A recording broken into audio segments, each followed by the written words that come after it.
In our obsessive pursuit of the perfect cup, we constantly find ourselves presented with new and tempting choices that we can either embrace or ignore. Whether it's a new brewer that can achieve higher extraction yields, a single dosing grinder with near zero retention, or a sifter in this case, the choices are vast of products that promise to take your coffee game to the next level. So, is it really worth adding another time-consuming, often messy step to your coffee ritual? Let's find out.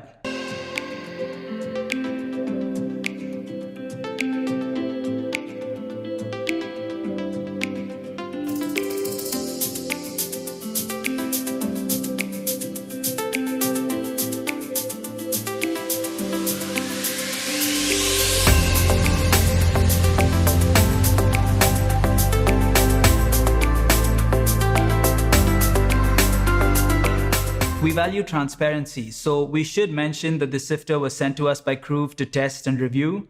No money was exchanged hands, and they don't get to watch this before any of you do. Next, a huge thank you to Benki Brewing Tools for handling all of the painful logistics. And if you're in India and you're looking to buy some coffee gear, use the code ARAMSE at checkout on their website to get 5% off any purchase over 2,000 rupees. Lastly, a huge shout out to Bloom Coffee Roasters for sending us some delicious coffee to do all of the brew tests that were required for this video. Definitely check them out. All relevant links are in the description below.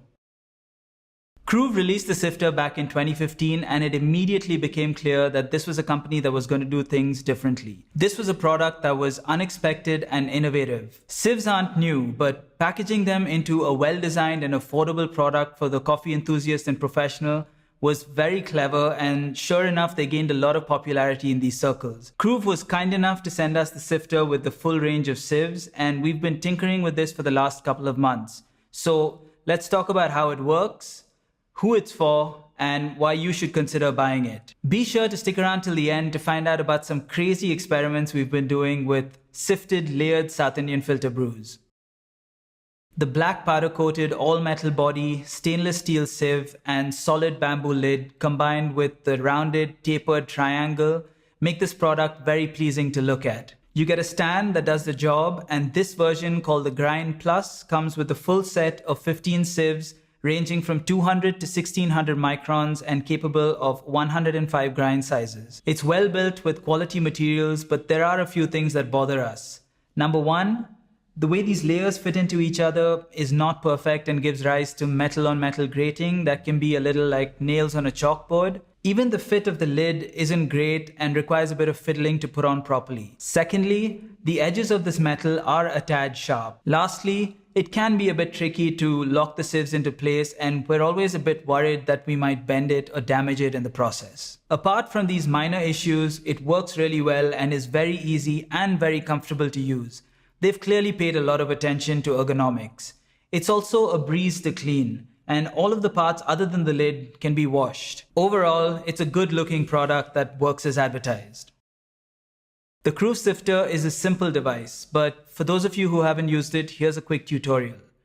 This product comes with a set of sieves that are numbered based on the hole size in microns. So the first step is to decide your grind range based on your brew method. For example, Kruve recommends between 700 and 1200 microns for pour over, which we found out from this nifty grind size chart, which gives you a good starting point for some of the most popular brew methods. Next, pop the sieves into place with the larger number on top and the smaller number below. Then reassemble everything, pour the coffee into the top chamber, put the lid on, and you're ready to shake. Now before you start, remember that all shakes are not made equal. So here's what we found produces the best and most repeatable results. Shake horizontally at a rate of 2.5 to 3 shakes per second, where the sifter is moving around 1 foot per shake. Too fast or too slow, and you'll find that most of the coffee just stays in the top chamber. Subtle movements at a fast pace also work well and is akin to vibration, but this is hard to do manually, and you're most certainly going to draw a lot of attention. We also found that the occasional tap and rotating the whole thing every 20 to 25 shakes helps speed up the process and dislodge any finer particles from clinging to nooks and crannies. How long you need to do this depends on the dose, and we found that for a dose of 15 grams, sifting was largely complete in about a minute and a half, but your mileage may vary. So that's it. You can just open it up and brew with the grounds that ended up between the two sieves, But to reduce wastage, we recommend that you regrind and sift the boulders or larger particles. You can also weigh the grounds that ended up in each of the chambers to find out the percentage that fell within, above, and below the grind range. There are many ways to use this product, some obvious and others not so much. So let's take a look at some examples. The most obvious one would be sifting to brew. And when it comes to filter coffee, the Kruve's two-tier system allows you to eliminate grounds that are above a set maximum and below a set minimum, giving you a much narrower particle distribution. This can help greatly increase clarity in the cup at the expense of some complexity, and has even helped competition brewers isolate and highlight certain attributes of a given coffee. Just note that this way of brewing is a bit wasteful. Next, let's talk about espresso. If you own the Kruve Sifter and you're into espresso, then do yourself a favor and give the Staccato shot a go. Shout out to Robert McKeon-Allo for coming up with this wild idea. We've linked to his blog post in the description below if you'd like to read a little bit more about it. It is a bit messy and quite convoluted from a workflow point of view, but definitely worth trying. The layered approach noticeably changes the cup profile and is capable of producing some delicious, juicy shots. But more on this later when we talk about our crazy experiments inspired by this technique. Moving on from brewing, the Kruve Sifter truly excels as an evaluation tool, and here are a few ways to use it. The first one would be grinder calibration. Now, there is no standard for grind size and every grinder has its own system. Even two grinders of the same model from the same manufacturer will have variances, and this is where the Kruve Sifter allows you to calibrate the grinder and find an appropriate grind size for a given brew method. It's really simple to do. Start off by picking the grind range and locking in the two sieves. Set your grinder to a grind setting just by inspecting the grounds visually so you have a rough starting point, and then grind a precise amount and sift. Once that's done, if you have too many boulders or larger particles, then go finer and repeat. And if you have too many fines, then go coarser and repeat. You do this until you find that most of the grounds end up in the sweet spot. And now your grinder is calibrated for that brew method. The next would be grinder evaluation. And similar to the previous step where you sifted until most of the grounds ended up in the sweet spot, once you do that, if you weigh the grounds in each chamber, then you'll find the particle distribution. And this can be really helpful to evaluate the quality of your grinder. It is by no means the only metric by which to evaluate a grinder, but it is an important one to consider. The last one is grinder comparison, and this one is huge.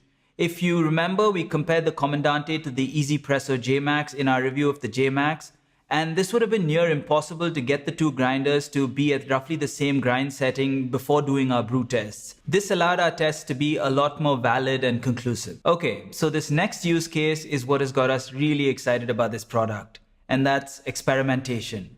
So let's talk about layered South Indian filter coffee.